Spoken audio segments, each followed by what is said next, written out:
أعوذ بالله من الشيطان الرجيم بسم الله الرحمن الرحيم طاسيم ميم تلك آيات الكتاب المبين نتلو عليك من نبأ موسى وفرعون بالحق لقوم يؤمنون إن فرعون علا في الأرض وجعل أهلها شيعا يستضعف طائفة منهم يذبح أبناءهم ويستحيي نساءهم إنه كان من المفسدين ونريد أن نمن على الذين استضعفوا في الأرض ونجعلهم أئمة ونجعلهم الوارثين ونمكن لهم في الأرض ونري فرعون وهامان وجنودهما منهم ما كانوا يحذرون وأوحينا إلى أم موسى أن أرضعيه فإذا خفت عليه فألقيه في اليم ولا تخافي ولا تحزني إنا رادوه إليك وجاعلوه من المرسلين فالتقطه آل فرعون ليكون لهم عدوا وحزنا إن فرعون وهامان وجنودهما كانوا خاطئين وقالت امرأة فرعون قرة عين لي ولك لا تقتلوه عسى أن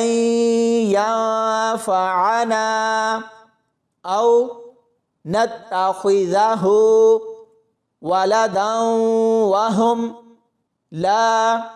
يشعرون وأصبح فؤاد أم موسى فارغا إن كادت لتبدي به لولا أن ربطنا على قلبها لتكون من المؤمنين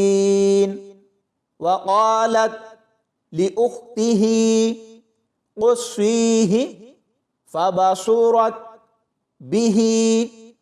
عن جنب وهم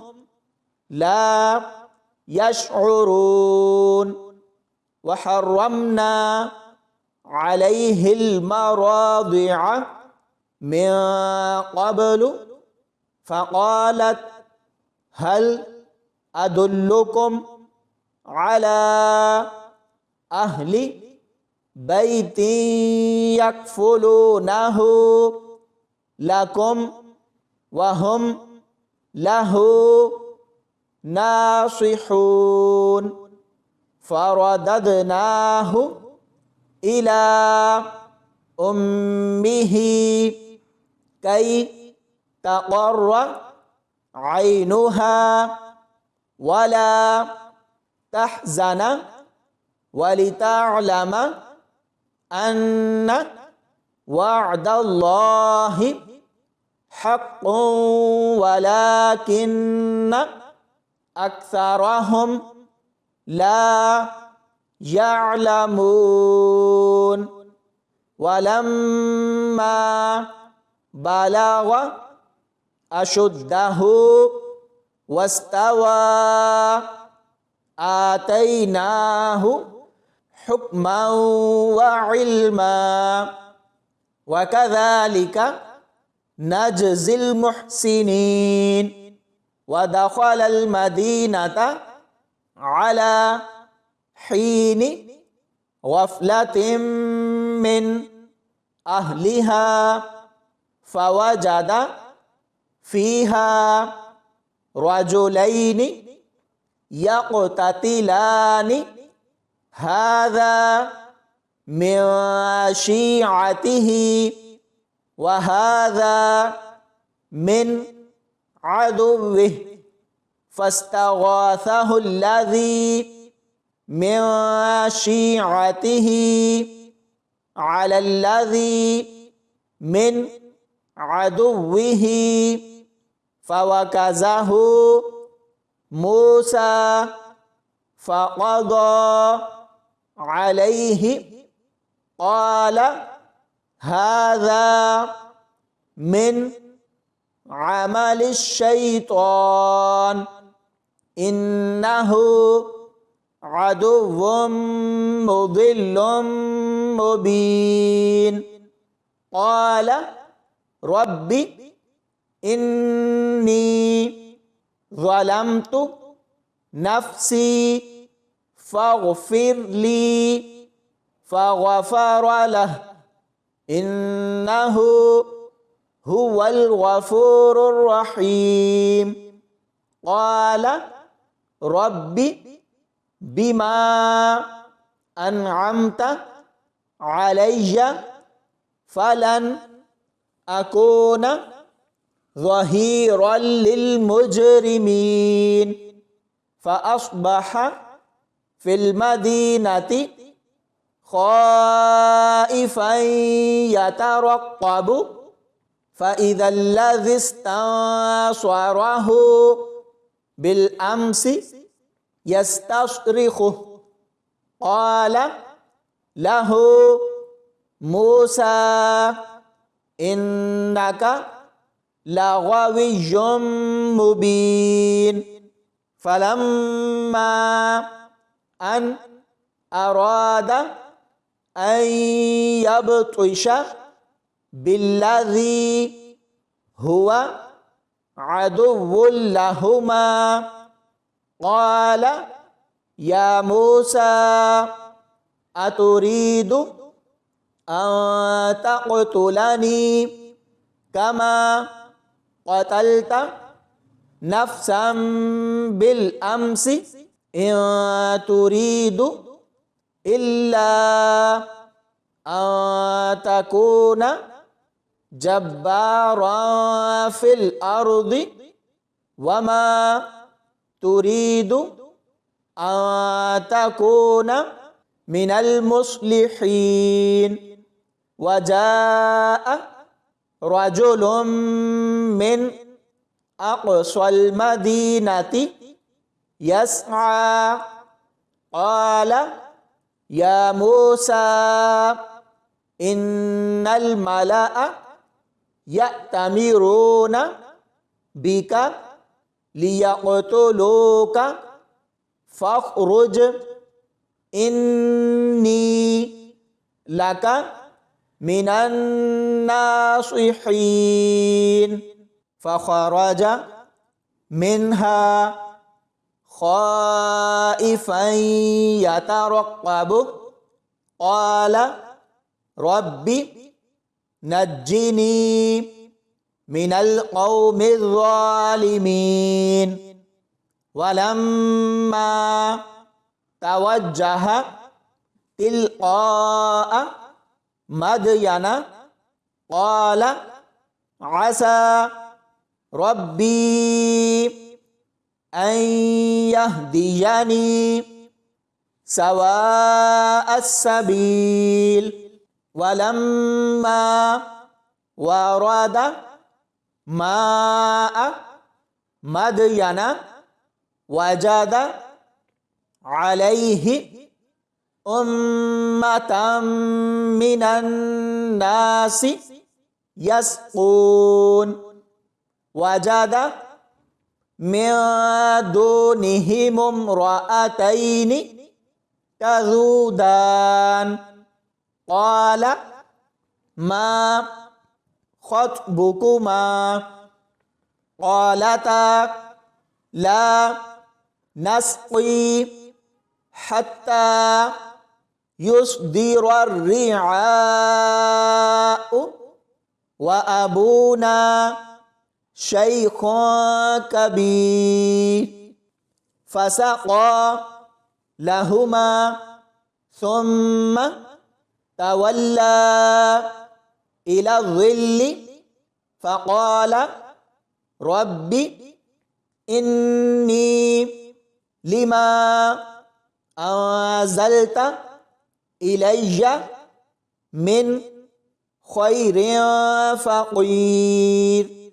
فجاءته إحداهما تمشي على استحياء قالت إن أبي يدعوك ليجزيك أجر ما سقيت لنا فلما جاءه وقص عليه القصص قال لا تخف نجوت من القوم الظالمين قالت إحداهما يا أبت استأجره إن خير من استأجرت القوي الأمين قال إني أريد أن أنكحك إحدى ابنتي هاتين على أن تأجرني 8 حجج فإن أتممت 10 فمن عندك وما أريد أن أشق عليك ستجدني إن شاء الله من الصالحين قال ذلك بيني وبينك أيما الأجلين قضيت فلا عدوان علي والله على ما نقول وكيل فلما قضى موسى الأجل وسار بأهله آنس من جانب الطور نارا قال لأهلهم كثوا إني آنست نارا لعلي آتيكم منها بخبر أو جذوة من النار لعلكم تصطلون فلما أتاها نودي من شاطئ الوادي الأيمن في البقعة المباركة من الشجرة أن يا موسى إني أنا الله رب العالمين وأن ألق عصاك فلما رآها تهتز كأنها جان ولا مدبرا ولم يعقب يا موسى أقبل ولا تخف إنك من الآمنين أسلك يدك في جيبك تخرج بيضاء من غير سوء واضمم إليك جناحك من الرهب فذلك برهانان من ربك إلى فرعون وملئه إنهم كانوا قوما فاسقين قال رب إني قتلت منهم نفسا فأخاف أن يقتلون وأخي هارون هو أفصح مني لسانا فأرسله معي رد أن يصدقني إني أخاف أن يكذبون قال سنشد عضدك بأخيك ونجعل لكما سلطانا فلا يصلون إليكما بآياتنا أنتما ومن اتبعكما الغالبون فلما جاءهم موسى بآياتنا بينات قالوا ما هذا إلا سحر مفترى وما سمعنا بهذا في آبائنا الأولين وقال موسى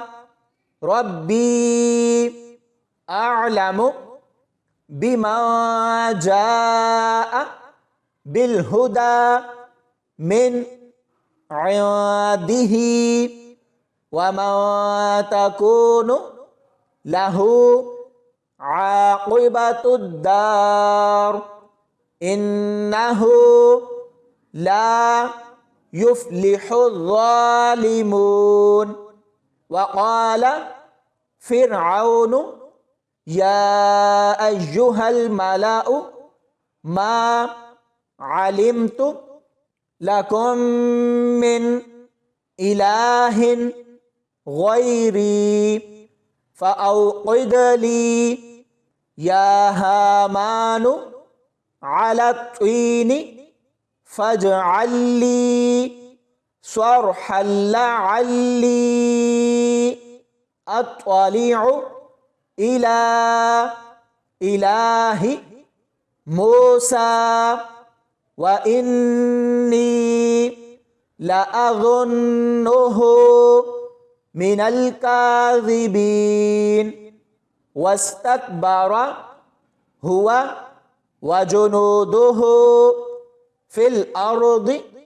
بغير الحق وظنوا أنهم إلينا لا يرجعون فأخذناه وجنوده فنبذناهم في اليم فانظر كيف كان عاقبة الظالمين وجعلناهم أئمة يدعون إلى النار ويوم القيامة لا ينصرون وأتبعناهم في هذه الدنيا لعنة ويوم القيامة هم من المقبوحين ولقد آتينا موسى الكتاب من بعد ما أهلكنا القرون الأولى بصائر للناس وهدى ورحمة لعلهم يتذكرون وما كنت بجانب الغربي إذ قضينا إلى موسى الأمر وما كنت من الشاهدين ولكننا أنشأنا قرونا فتطاول عليهم العمر وما كنت ثاويا في أهل مدين تتلو عليهم آياتنا ولكننا كنا مرسلين وما كنت بجانب الطور إذ نادينا ولكن رحمة من ربك لتنذر قوما ما أتاهم من نذير من قبلك لعلهم يتذكرون ولولا أن تصيبهم مصيبة بما قدمت أيديهم فيقولوا ربنا لولا أرسلت إلينا رسولا فنتبع آياتك ونكون من المؤمنين فلما جاءهم الحق من عندنا قالوا لولا أوتي مثل ما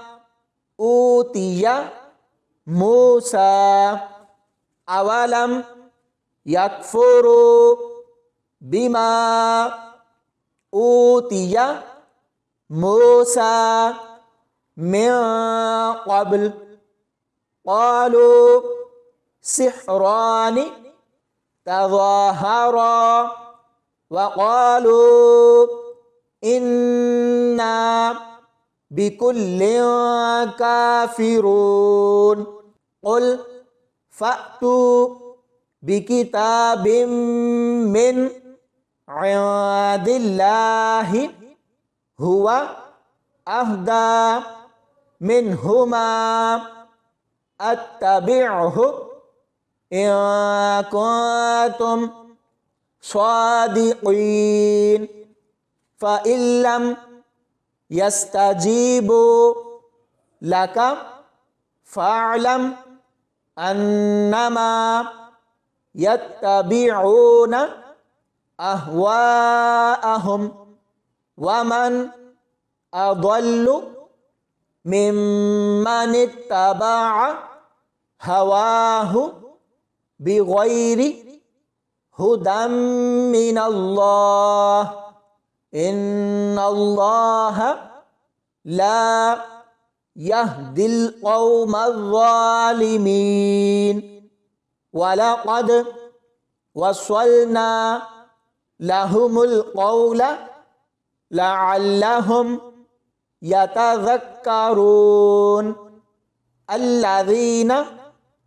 آتيناهم الكتاب من قبله هم به يؤمنون وإذا يتلى عليهم قالوا آمنا به إنه الحق من ربنا إنا كنا من قبله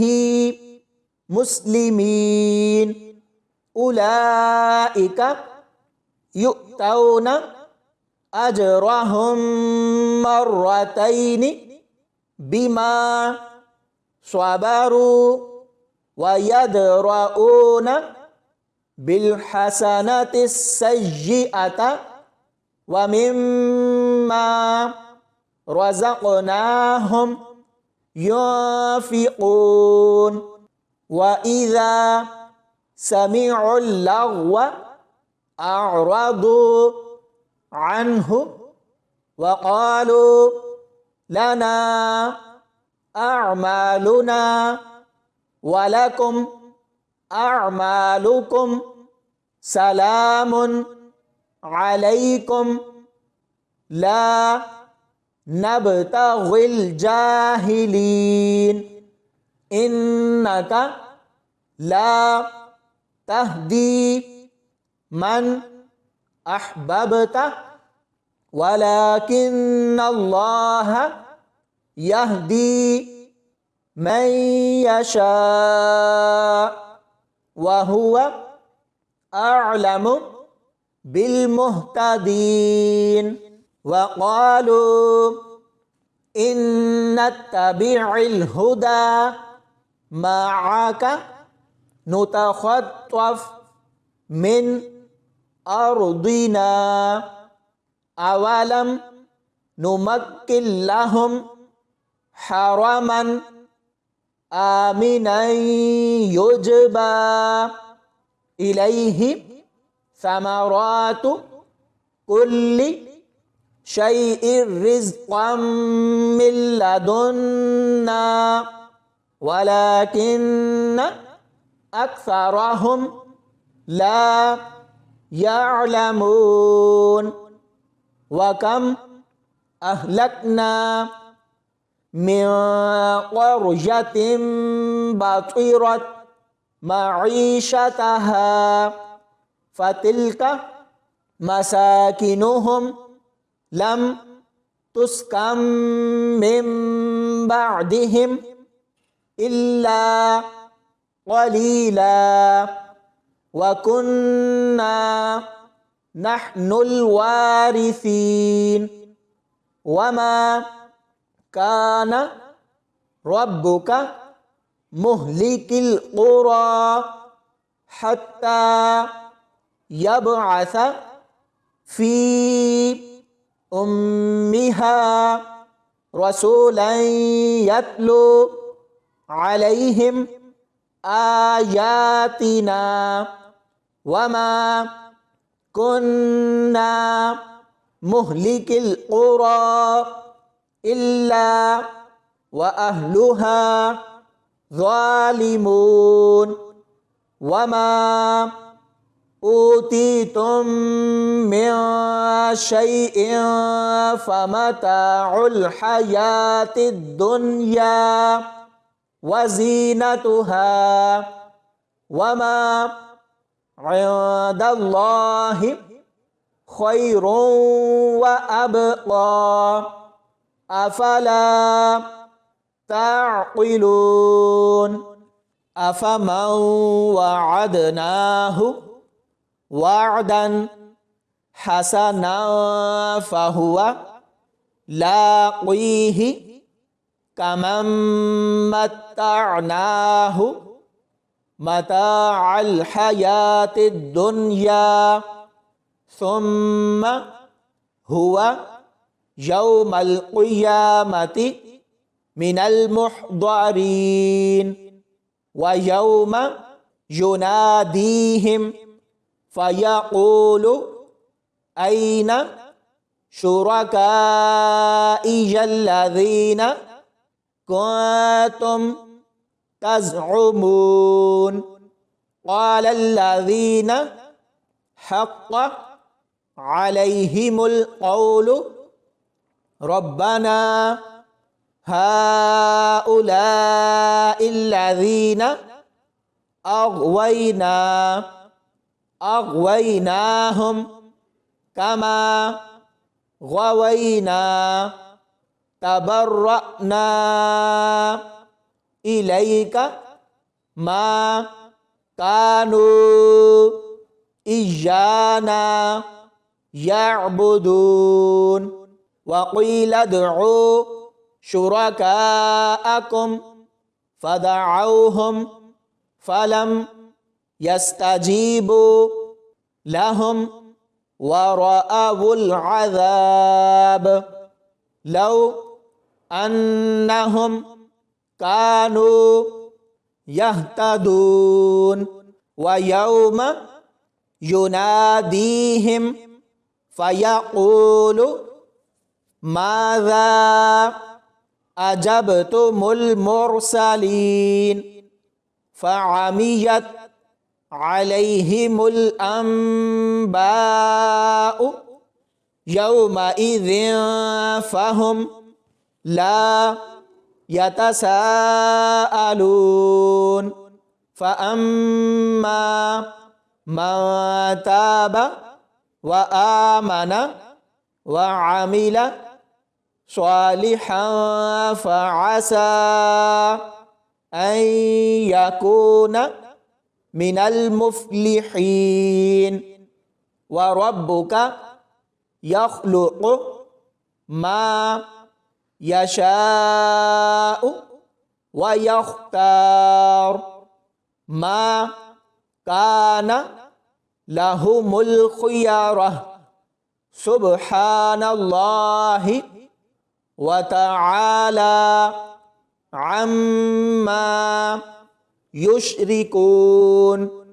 وربك يعلم ما تكن صدورهم وما يعلنون وهو الله لا إله إلا هو له الحمد في الأولى والآخرة وله الحكم وإليه ترجعون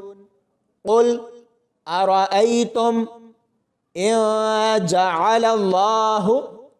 عليكم الليل سرمدا إلى يوم القيامة من إله غير الله يأتيكم بضياء أفلا تسمعون قل أرأيتم إن جعل الله عليكم النهار سرمدا إلى يوم القيامة من إله غير الله يأتيكم بليل تسكنون فيه أفلا تبصرون ومن رحمته جعل لكم الليل والنهار لتسكنوا فيه ولتبتغوا من فضله ولعلكم تشكرون ويوم يناديهم فيقول أين شركائي الذين كنتم تزعمون ونزعنا من كل أمة شهيدا فقلنا هاتوا برهانكم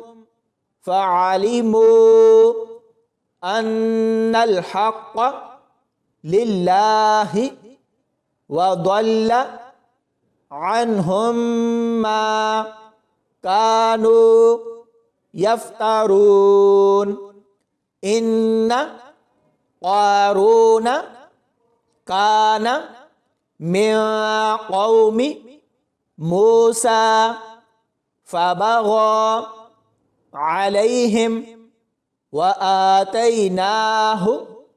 من الكنوز ما إن مفاتحه لتنوء بالعصبة أولي القوة إذ قال له قومه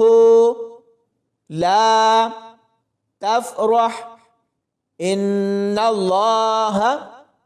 لا يحب الفرحين وابتغ فيما آتاك الله الدار الآخرة ولا تنس نصيبك من الدنيا وأحسن كما أحسن الله إليك ولا تبغ الفساد في الأرض إن الله لا يحب المفسدين قال إنما أوتيته على علم عندي أولم يعلم أن الله قد أهلك من قبله من القرون من هو أشد منه قوة وأكثر جمعا ولا يسأل عن ذنوبهم المجرمون فخرج على قومه في زينته قال الذين يريدون الحياة الدنيا يا ليت لنا مثل ما أوتي قارون إنه لذو حظ عظيم وقال الذين أوتوا العلم ويلكم ثواب الله خير لمن آمن وعمل صالحا ولا يلقاها إلا الصابرون فخسفنا به وبداره الأرض فما كان له من فئة ينصرونه من دون الله وما كان من المنتصرين وأصبح الذين تمنوا مكانه بالأمس يقولون ويكأن الله يبسط الرزق لمن يشاء من عباده ويقدر لولا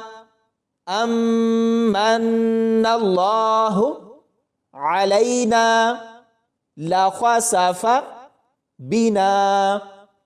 ويكأنه لا يفلح الكافرون تلك الدار الآخرة نجعلها للذين لا يريدون علوا في الأرض ولا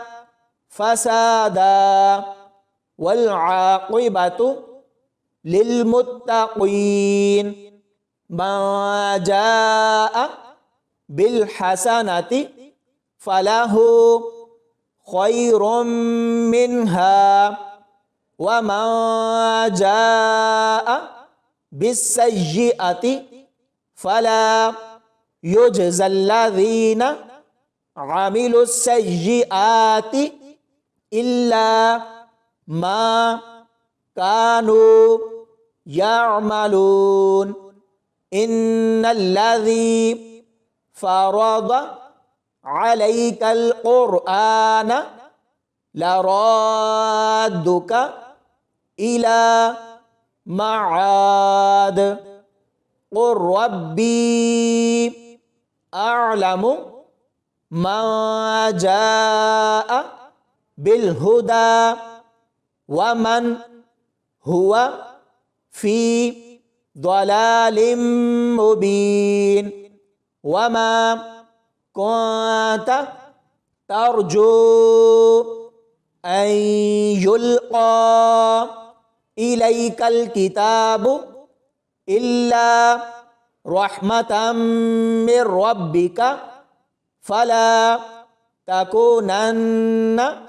ظهيرا للكافرين ولا يصدنك عن آيات الله بعد إذ أنزلت إليك وادع إلى ربك ولا تكونن من المشركين ولا تدع مع الله إلها آخر لا إله إلا هو كل شيء هالك إلا وجهه له الحكم وإليه ترجعون صدق الله العظيم.